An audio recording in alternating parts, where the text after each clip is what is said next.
السلام علیکم ورحمۃ اللہ وبرکاتہ۔ الحمد للہ رب العالمین، اشہد ان لا الہ الا اللہ وحدہ لا شریک لہ، وأشهد أن سيدنا ومولانا محمدا عبده ورسوله، صلى الله تبارك وتعالى عليه وعلى آله وأصحابه وذرياته أجمعين. أما بعد، فأعوذ بالله من الشيطان الرجيم. بسم الله الرحمن الرحيم. زعم الذين كفروا أن لن يبعثوا، قل بلى وربي لتبعثن ثم لتنبؤن بما عملتم، وذلك على الله يسير. فآمنوا بالله ورسوله والنور الذي أنزلنا، والله بما تعملون خبير. صدق الله مولانا العلي العظيم.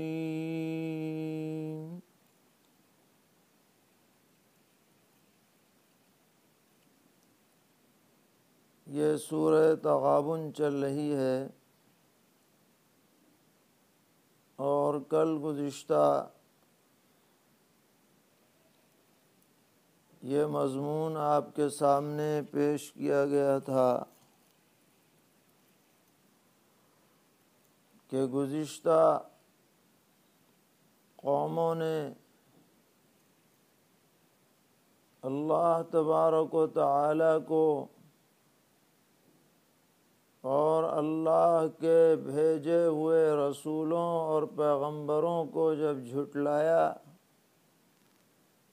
تو اللہ تعالیٰ نے ان کو دنیا میں بھی سخت ترین عذاب میں مبتلا فرمایا، اور آخرت میں بھی وہ لوگ دردناک عذاب کے مستحق ہیں۔ ان کی بدعقیدگیوں میں سے ایک بات کا تو کل تذکرہ آ چکا ہے کہ جب ان کے پاس رسول اور پیغمبر پہنچتے تو وہ انہیں دیکھ کر یہ کہتے کہ بھئی تم تو ہم ہی جیسے ایک انسان ہو، تم ہمارے رہبر اور ہادی کیسے بن سکتے ہو؟ تو اس بارے میں اختصار کے ساتھ اللہ تعالیٰ نے یہ فرمایا کہ جب انہوں نے نہیں مانا اور اعراض کرتے رہے تو اللہ تعالیٰ نے بھی ان سے اپنے رخ کو پھیر لیا، اور اللہ تعالیٰ کی ذات بے نیاز ہے۔ اب ان کی من جملہ بدعقیدگیوں میں سے ایک اور اہم بات کا تذکرہ آگے فرمایا جا رہا ہے کہ یہ لوگ اس خوشگمانی میں ہیں کہ مرنے کے بعد ان کو دوبارہ زندہ نہیں کیا جائے گا، کہ یہ دنیا میں ایسے بدمست ہیں کہ آخرت کو بھلائے بیٹھے ہیں۔ یہ سمجھتے ہیں کہ جو کچھ ہے بس دنیا ہی دنیا ہے، اگلی زندگی کچھ ہے ہی نہیں،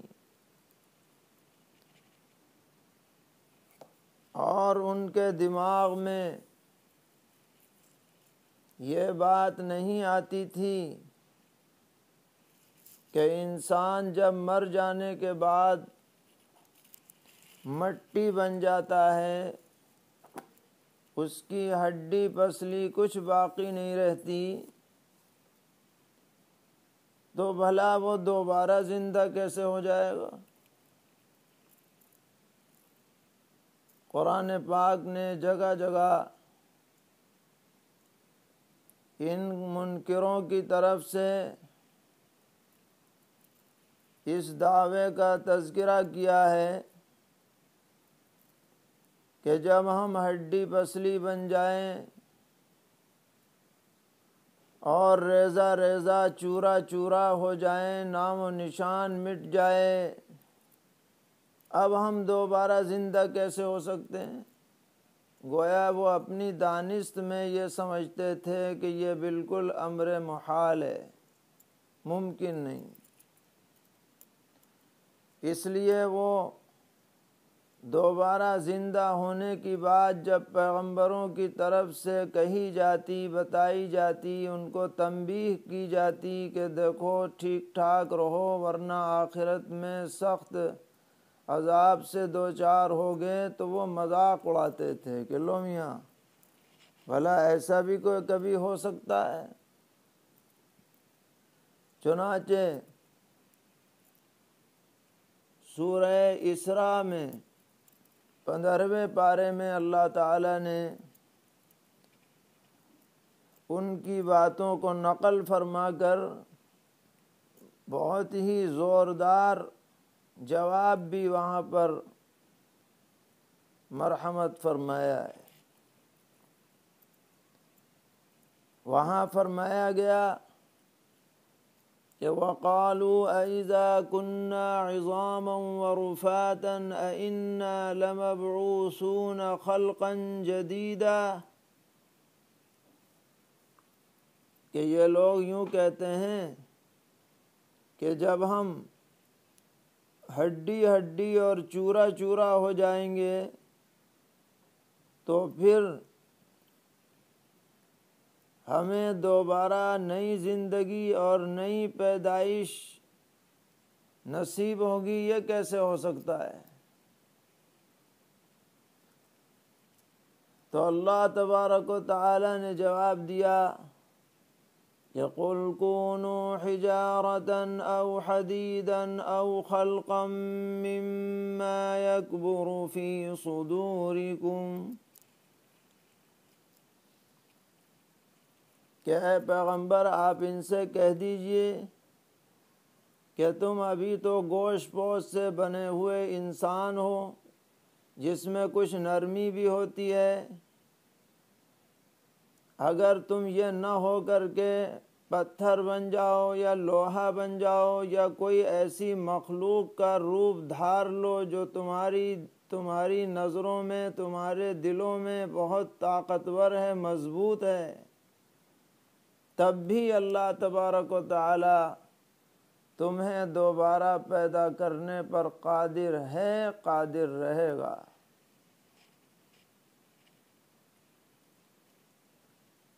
تو اگر تم یوں کہو پتھر بن جانے کے بعد، لوہا بن جانے کے بعد کہ ہمیں کون دوبارہ پیدا کرے گا، فَسَيَقُولُونَ مَن يُعِيدُنَا، پھر اب کہیں گے کہ ہمیں کون لوٹائے گا؟ تو فرمایا قُلِ الَّذِي فَطَرَكُمْ أَوَّلَ مَرَّةٍ، اے پیغمبر آپ ان کو کھرا کھرا جواب دے دیجئے کہ وہی ذات تمہیں دوبارہ لوٹائے گی جس نے تمہیں پہلی مرتبہ پیدا کیا، جب تم بالکل نیست و نابود تھے، تمہیں وجود بخشا، وہی ذات تمہیں دوبارہ بھی زندگی بخش سکتی ہے، اس کے لیے کوئی مشکل نہیں ہے۔ پہلی مرتبہ بنانا تو مشکل سمجھا جا سکتا ہے، بنانے کے بعد پھر بنانا یہ بڑی مشکل بات نہیں ہے۔ اللہ کے لیے تو کچھ بھی مشکل نہیں ہے، نہ پہلی مرتبہ نہ دوسری مرتبہ۔ فَسَيُنْغِضُونَ إِلَيْكَ رُؤُوسَهُمْ وَيَقُولُونَ مَتَىٰ، تو جب آپ ان کو یہ جواب دیں گے تو وہ آپ کے سامنے سر ہلاتے رہیں گے اور یوں کہیں گے کہ ارے یہ کب ہوگا، یعنی مذاق ہی میں کہ اچھا ایسا بھی ہوگا۔ تو آپ ان سے کہہ دیجئے قُلْ عَسَىٰ أَن يَكُونَ قَرِيبًا، آپ ان سے فرما دیجئے کہ شاید نزدیک ہی ہوگا، کیونکہ جو بھی دن دنیا کا گزر رہا ہے، قیامت بہرحال پہلے کی بنسبت قریب ہوتی جا رہی ہے، اس لیے انتظار کرو، جلد ہی وہ وقت آنے والا ہے جب تمہیں دوبارہ زندہ کیا جائے گا، تم مرو گے، مٹی میں ملو گے،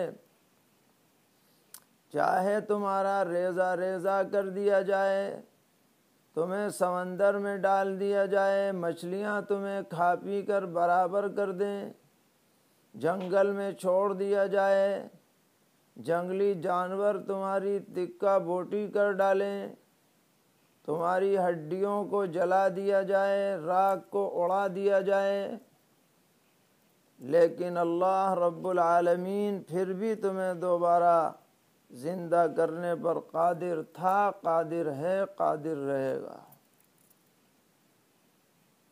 قرآن پاک کے مضامین میں سے ایک بڑا اہم مضمون یہ ہے کہ بعث بعد الموت، احیاء موتا، مردوں کو دوبارہ زندگی بخشنا، یہ اللہ تبارک و تعالیٰ کی خاص صفت ہے۔ وہ المحیی ہے، الممیت ہے، موت بھی اسی کے ہاتھ میں ہے، زندگی بھی اسی کے ہاتھ میں ہے۔ قرآن پاک میں فرمایا گیا 3 پارے میں کہ سیدنا حضرت ابراہیم خلیل اللہ علیہ السلام نے اللہ تعالیٰ سے درخواست کی کہ الہ العالمین مجھے آپ دکھائیے کہ آپ مردوں کو کیسے زندگی بخشتے ہیں، ارینی کیف تحیی الموتی، قال اولم تؤمن، اللہ تعالیٰ نے فرمایا کہ ابراہیم کیا تمہیں ہماری بات کا یقین نہیں ہے، ایمان نہیں ہے اس پر؟ تو ابراہیم علیہ السلام نے فرمایا قال بلی ولکن لیطمئن قلبی، کہ نہیں، ایمان تو بالکل ہے، یقین کامل ہے، مگر ذرا دل کو مطمئن کرنا چاہتا ہوں، دیکھوں تو صحیح کہ دوبارہ زندگی آپ کیسے عطا کرتے ہیں۔ تو اللہ تعالیٰ نے فرمایا کہ ایسا کرو کہ 4 پرندے لے لو اور ان کو اپنے سے مانوس کر لو، پھر اس کے بعد ان کو ذبح کر کے ان کے گوشت کو رلا ملا کر کے الگ الگ پہاڑوں پہ رکھ دو، اور ہر ایک کا سر اپنے پاس رکھو، اور اس کے بعد بلاؤ، کبوتر ہے مثلا، مرغا ہے مثلا، فاختہ ہے مثلا، ہر ایک کو بلاؤ، تو وہ سارے اجزاء جو تم نے رلا ملا کر الگ الگ جگہوں پر رکھ دیے ہیں، اللہ تعالیٰ کے حکم سے وہ سب اجزاء مل کر کے پھر تمہارے پاس آ جائیں گے، اور وہ مردہ پرندہ اللہ کے حکم سے پھر وہ زندہ ہو جائے گا۔ تمام اجزاء جیسے اس اللہ نے یہاں پر تمہیں دکھلائے کہ یہ اجزاء اس طرح جمع ہوتے ہیں، تمام مرنے والوں کے اجزاء کے بارے میں بھی اللہ تعالیٰ کو پورا علم رہتا ہے۔ اس لیے اس میں کوئی شک شبہ ادنا سبھی کسی مسلمان کو ہرگز نہیں ہونا چاہیے کہ بعث بعد الموت ہونا ہی ہونا ہے۔ اس میں کوئی ذرہ برابر کنفیوژن نہیں ہونا چاہیے۔ یہ اسلام کے بنیادی عقائد میں سے ہے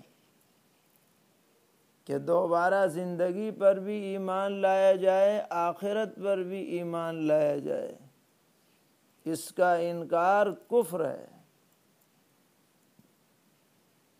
سرور عالم حضرت محمد مصطفیٰ صلی اللہ تعالی علیہ وسلم نے ارشاد فرمایا، حدیث قدسی ہے کہ اللہ تعالیٰ فرماتے ہیں کہ آدمی مجھے گالی دیتا ہے حالانکہ اسے مجھے گالی دینے کا بالکل حق نہیں، اور آدمی مجھے جھٹلاتا ہے حالانکہ مجھے جھٹلانا اسے زیب نہیں دیتا۔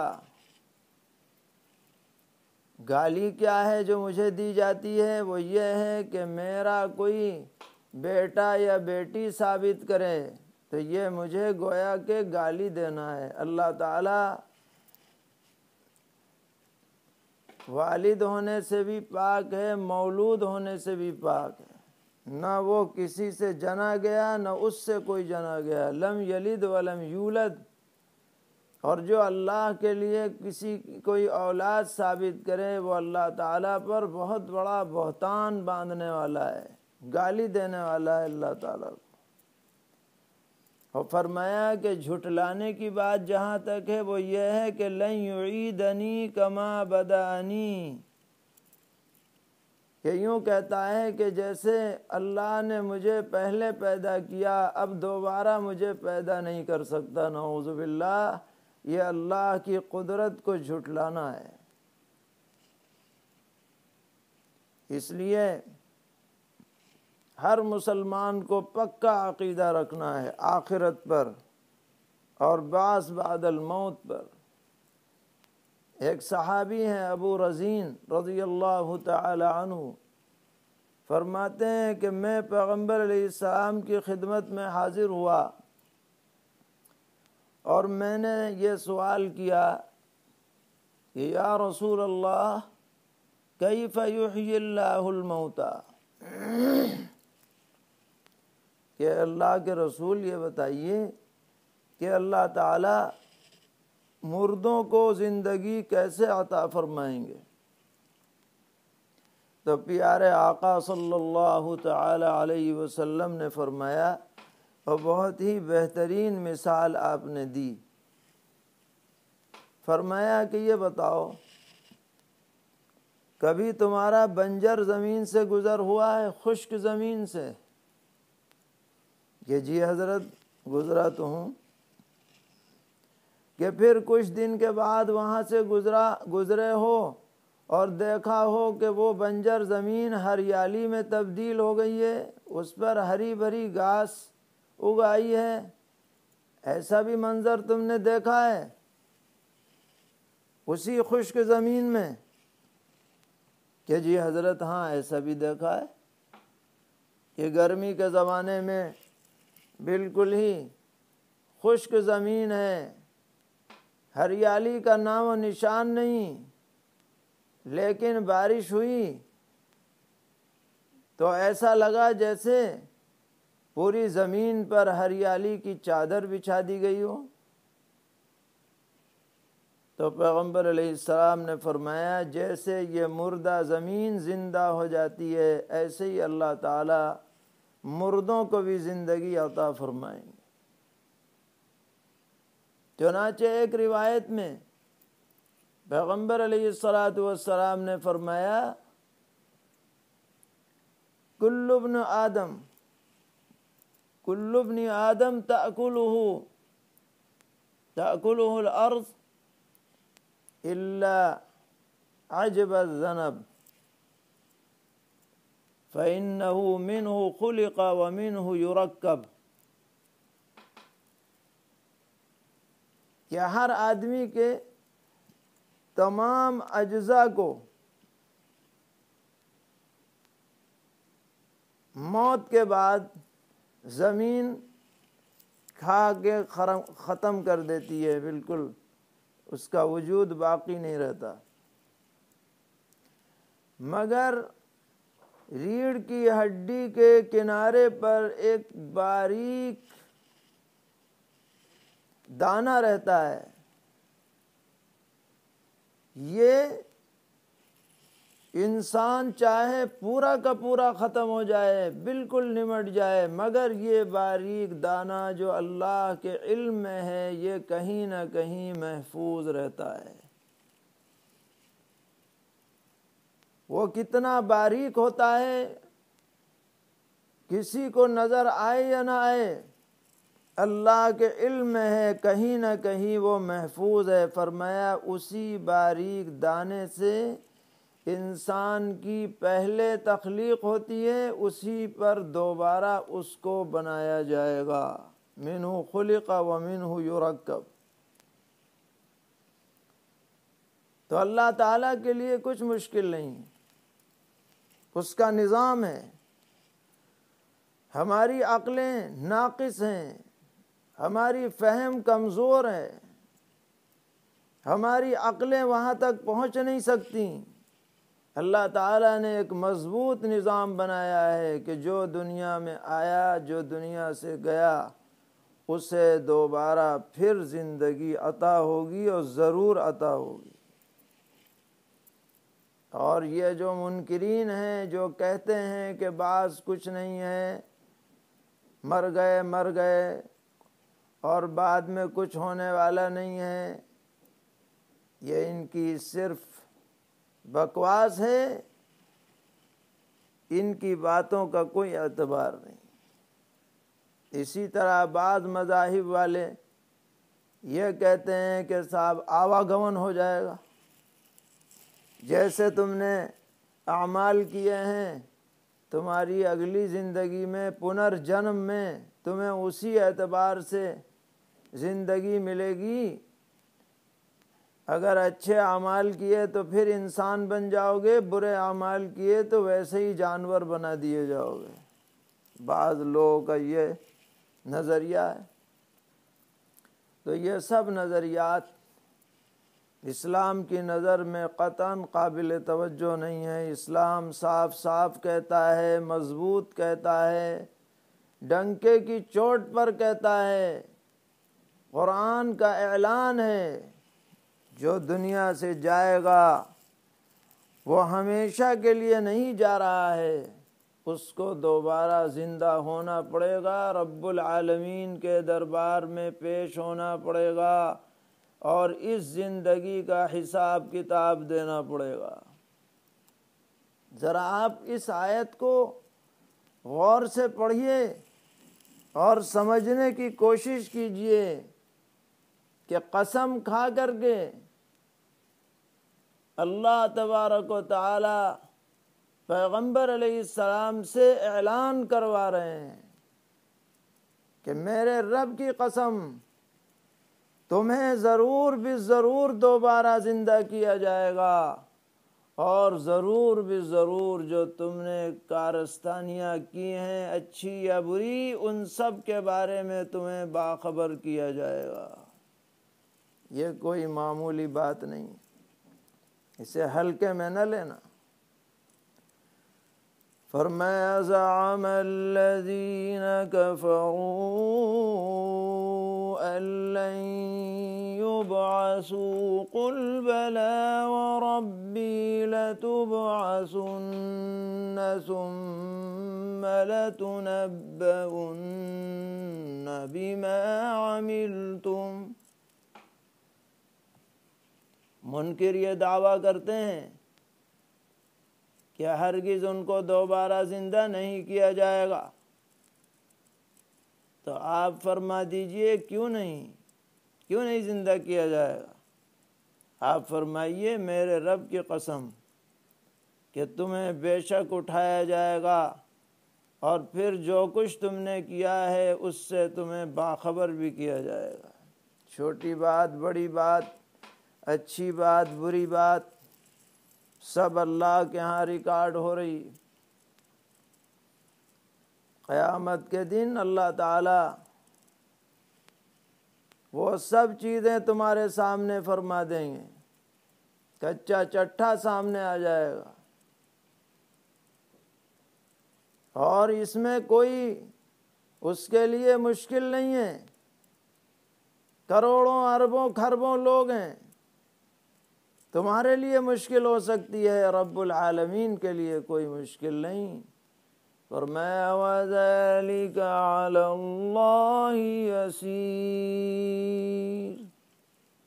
اور یہ اللہ کے لیے آسان ہے، اس کے لیے کوئی مشکل نہیں، کوئی مشکل نہیں ہے اس کے لیے۔ تو اب کرنا کیا ہے؟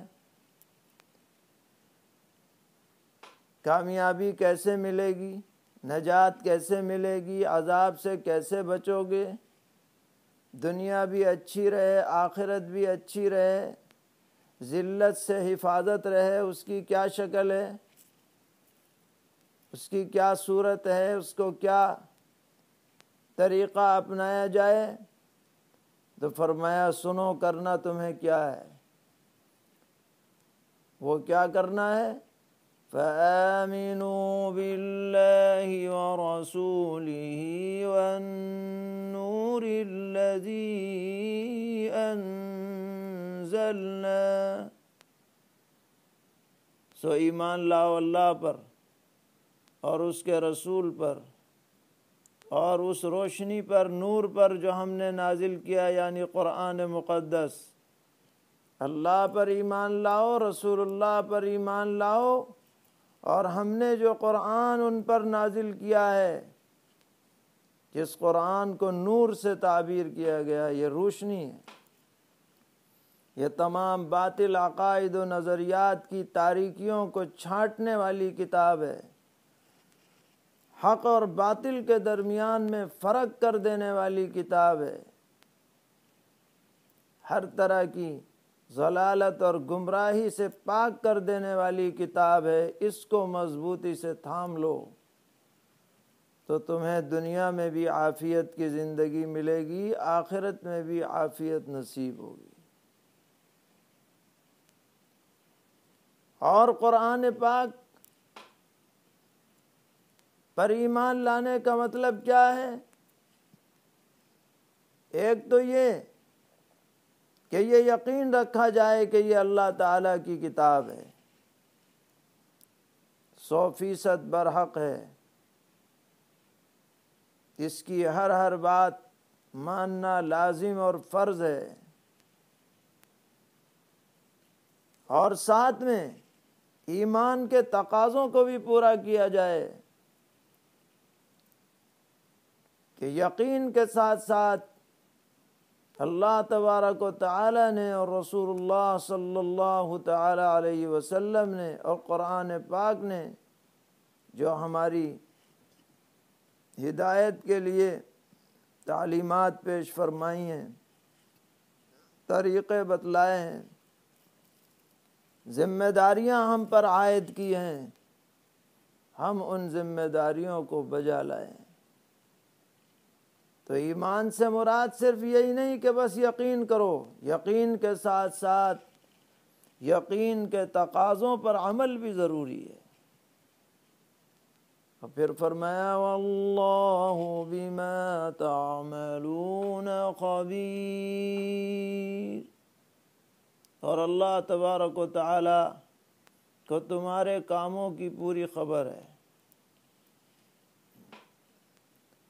اللہ تعالیٰ سے کوئی چیز چھپی ہوئی نہیں ہے۔ بار بار یہ بات ذہن نشین کرائی جا رہی ہے۔ اسی صورت میں ابھی پہلے آیت آ چکی ہے کہ وَيَعْلَمُ مَا تُسِرُّونَ وَمَا تُعْلِنُونَ وَاللَّهُ عَلِيمٌ بِذَاتِ الصُّدُورِ،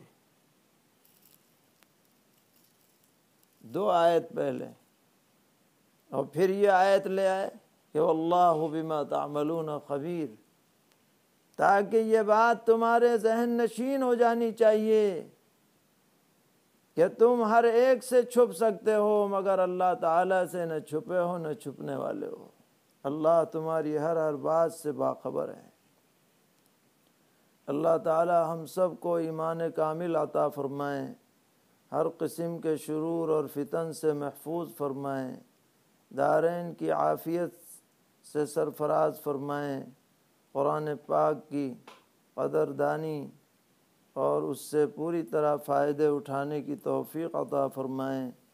وآخر دعوانا ان الحمد للہ رب العالمین۔